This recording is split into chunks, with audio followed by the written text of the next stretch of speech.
मित्रों, जिस प्रकार से हिंदू धर्म में भगवान राम एक आदर्श पुरुष की छवि प्रस्तुत करते हैं, ठीक उसी प्रकार से माता सीता भी नारी का एक उत्कृष्ट प्रस्तुतिकरण है। लेकिन क्या आपको पता है कि जिस तरह चंद्रमा की 16 कलाओं के अभाव में पुरुष कभी भी पूर्ण रूप से पुरुष नहीं हो सकता, ठीक उसी प्रकार से 16 श्रृंगार के बिना नारी का स्वरूप भी अधूरा माना जाता है। मित्रों, आज हम आपको इस वीडियो के माध्यम से नारी के 16 श्रृंगार के ऐसे भावपूर्ण अर्थ बताएंगे जिन्हें जानकर आपको नारी के प्रेम, शक्ति और समर्पण का आभास हो जाएगा। नमस्कार मित्रों, स्वागत है आपका दैविक माया YouTube चैनल पर एक बार फिर से। मित्रों, राजकुमारी सीता के विवाह के अवसर पर उनका श्रृंगार किया जा रहा था कि तभी उनके मन में जिज्ञासा उठी कि नारी का 16 श्रृंगार क्यों किया जाता है। बस फिर क्या था, यही प्रश्न उन्होंने अपनी माँ से पूछा कि माँ, यह 16 श्रृंगार क्या है और इन्हें धारण करने का क्या महत्व होता है। रानी सुनैना ने कहा,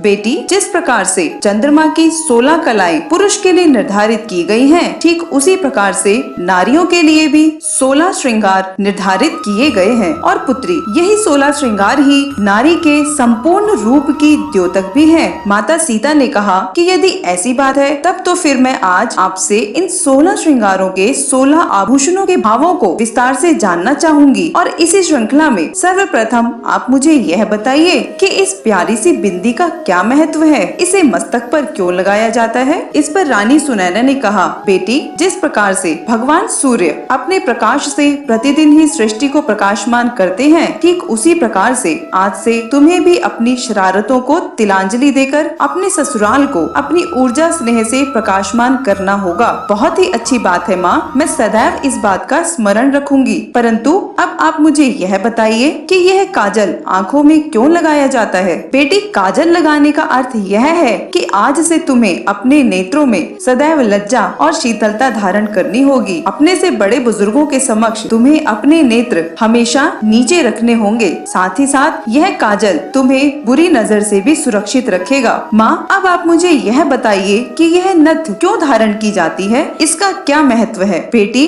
नथ का अर्थ है कि आज से तुम्हें अपने मन पर लगाम लगानी होगी। वैसे भी तुम तो जानती ही हो कि नारी का मन कितना अधिक चंचल होता है, यह कभी भी तुम्हें भटका सकता है। किंतु आज से यह नथ तुम्हें हमेशा इस बात का स्मरण करवाती रहेगी कि तुम्हें किसी भी परिस्थिति में अपने मन के अधीन नहीं होना है, अपितु मन को अपने अधीन ही रखना है। बहुत ही अच्छा विचार है माता। किंतु अब आप मुझे यह बताइए कि इस टीके का क्या महत्व है, इसे माथे पर क्यों धारण किया जाता है। पुत्री, आज से यह टीका तुम्हारे परिवार के यश और प्रतिष्ठा का प्रतीक होगा। अब से तुम्हें किसी भी ऐसे कृत्य से बचना होगा जिससे तुम्हारे पिता और पति की प्रतिष्ठा पर कोई आंच आए। अब तुम एक नहीं बल्कि दो दो घरों की प्रतिष्ठा हो, इसीलिए तुम्हें अपने कुल को कलंकित होने से बचाना होगा। बस पुत्री, यह टीका इसी बात का प्रतीक है। माँ, अब आप मुझे यह बताइए कि इन कर्ण फूलों का क्या महत्व है, इन्हें कानों में क्यों धारण किया जाता है। बेटी, यह कर्ण फूल दूसरों की प्रशंसा सुनने के लिए लालायित करेंगे, किंतु इसके ठीक विपरीत यदा कदा तुम किसी अन्य के मुख से किसी के भी प्रति बुरे वचन सुन भी लो, तब भी तुम्हें तुरंत ही उनका अनुसरण करने की बजाय उन्हें अनसुना कर देना होगा। बस पुत्री, इन कर्ण फूलों का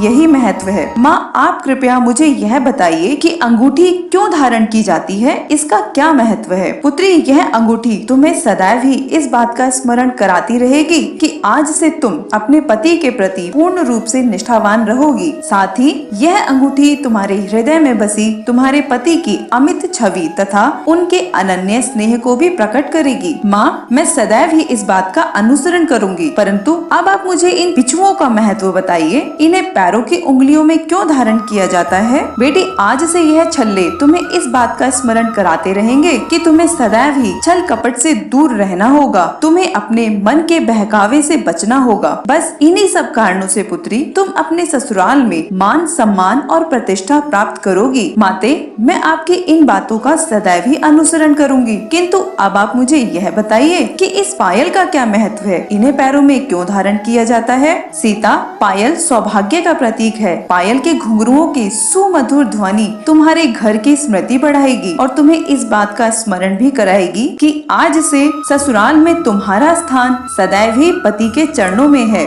यह ठीक उसी प्रकार से होगा जैसे भगवान विष्णु विष्णु के चरणों में माता लक्ष्मी का स्थान होता है। बहुत ही सुंदर है माँ। अब आप मुझे यह बताइए कि इन कड़ों का क्या महत्व है? इन्हें दोनों हाथों में क्यों धारण किया जाता है? पुत्री, यह कड़े इस बात का प्रतीक है कि तुम्हें सदैव ही कड़े वचन तथा कठोर कृत्यों से दूर रहना होगा। आज के बाद तुम्हें इस बात का स्मरण भी रखना होगा कि तुम कभी भी ऐसे वचनों का प्रयोग ना करो जो दूसरों को सुनने में कड़े अथवा कठोर प्रतीत हो। बस पुत्री, यह कड़े इसी बात का प्रतीक है। माँ, अब आप मुझे यह बताइए कि इस बाजूबंद का क्या अर्थ है? आखिर इसे बाह पर क्यों धारण किया जाता है? बेटी, यह बाजूबंद बहुत ही महत्वपूर्ण आभूषण है। यह तुम्हें हमेशा ही इस बात का स्मरण कराता रहेगा कि तुम्हें अपने परिवार की धन संपत्ति की रक्षा करनी होगी। आज के बाद ना ही तुम्हें अपने पति से कोई ऐसी अनुचित मांग करनी है और ना ही तुम्हें कोई ऐसा भी कृत्य करना है जिससे कि परिवार को किसी प्रकार की क्षति का सामना करना पड़े। धन्यवाद माँ, मैं आपकी इन बातों को सदैव ही स्मरण रखूंगी। किंतु अब आप मुझे यह बताइए कि यह कमरबंद क्यों धारण किया जाता है? पुत्री, यह कमरबंद धारण करने के बाद तुम अपने पति के घर की स्वामिनी हो जाओगी, किंतु इससे तुम्हारी जिम्मेदारी बहुत अधिक बढ़ जाएगी। इसलिए तुम्हें कुल जिम्मेदारियों का निर्वाह बहुत ही सजगता से करना होगा। अच्छी बात है माँ, लेकिन अब आप मुझे यह बताइए कि यह गजरा क्यों धारण किया जाता है? इसका क्या महत्व है? सीता, तुम्हें अपने ससुराल में सुगंधित गजरा धारण करके ही पूजा अर्चना करनी होगी। संपूर्ण आर्यवर्त में विश्वास किया जाता है कि जिस स्थान पर इसकी पवित्र सुगंध फैली हो उस घर में माँ लक्ष्मी का निवास हो जाता है और वहाँ पर धन संपत्ति का विस्तार शुरू हो जाता है। माते, अब आप मुझे यह बताइए कि इस हार को क्यों धारण किया जाता है? सीते, यह हार इस बात का प्रतीक है कि आज से तुम्हें सदैव ही अपने पति से हार स्वीकार करनी होगी। दरअसल ऐसा इसलिए है क्योंकि तुम किसी भी परिस्थिति में अपने पति को हारा हुआ देखकर प्रसन्न नहीं हो सकोगी, अपितु तुम्हें उनकी विजय में ही अपने विजयश्री का आभास होगा। साथ ही साथ यह हार अब से तुम्हें हंसमुख होने का आभास भी कराएगा। भले ही किसी भी तरह की परिस्थिति क्यों ना हो, कितने ही बुरे हालात क्यों ना हो, लेकिन हर परिस्थिति में तुम्हें निराशा को त्याग कर हंसमुख ही रहना होगा। अब आप मुझे बताइए कि मेहंदी क्यों लगाई जाती है? इसका क्या महत्व है? पुत्री, यह मेहंदी इस बात का प्रतीक है कि आज से तुम्हें अपने ससुराल में अपने स्नेह और प्रेम की लालिमा बनाए रखनी होगी। साथ ही साथ यह तुम्हारे पति के प्रति तुम्हारी निष्ठा और स्नेह को भी दर्शाएगी। मुझे यह बताइए कि मांग में सिंदूर क्यों भरा जाता है? इसका क्या महत्व है माँ? बेटी, यह सिंदूर तुम्हारे लिए तुम्हारे पति की लंबी आयु का प्रतीक है। आज के बाद तुम्हें नित्य प्रतिदिन ही सिंदूर को अपनी मांग में भरना होगा। साथ ही साथ तुम्हें परमात्मा से यह प्रार्थना भी करनी होगी कि वे सदा ही तुम्हें सुहागिन रखें और किसी भी परिस्थिति में तुम्हारी मांग का सिंदूर ना उजड़े। माँ, अब अंत में आप मुझे मंगलसूत्र का अर्थ भी बता दीजिए। इसे क्यों धारण किया जाता है? इसका क्या महत्व है? पुत्री, अब से यह मंगलसूत्र तुम्हारे सुखी दाम्पत्य जीवन का प्रतीक होगा। इसे धारण कर लेने के बाद भूलकर भी तुम्हारे मन में अपने पति के प्रति अविश्वास का भाव नहीं आएगा। यह मंगलसूत्र तुम्हें इतनी शक्ति प्रदान करेगा कि तुम बड़ी ही सहजता से अपने दाम्पत्य जीवन की सभी जिम्मेदारियों का निर्वाह कर सकोगी। इतना ही नहीं पुत्री, आज के बाद यह मंगलसूत्र तुम्हारे और तुम्हारे पति के भाग्य को जोड़कर एक कर देगा, जिससे कि तुम्हें उन सभी सुखों की प्राप्ति होगी जो कभी तुम्हारे भाग्य में थे ही नहीं, और ठीक वैसा ही तुम्हारे पति के साथ भी होगा। साथ ही साथ यह तुम्हें हर प्रकार की बुरी दृष्टि और नकारात्मक शक्तियों से भी बचाएगा। और इस प्रकार से मित्रों, रानी सुनैना ने राजकुमारी सीता को 16 श्रृंगार के भावों के अर्थ प्रस्तुत किए थे। साथ ही हमारी यह कथा भी यही समाप्त हुई। आशा करते हैं आपको यह जानकारी जरूर अच्छी लगी होगी। ऐसे और भी वीडियोस देखने के लिए अभी सब्सक्राइब करें दैविक माया यूट्यूब चैनल को।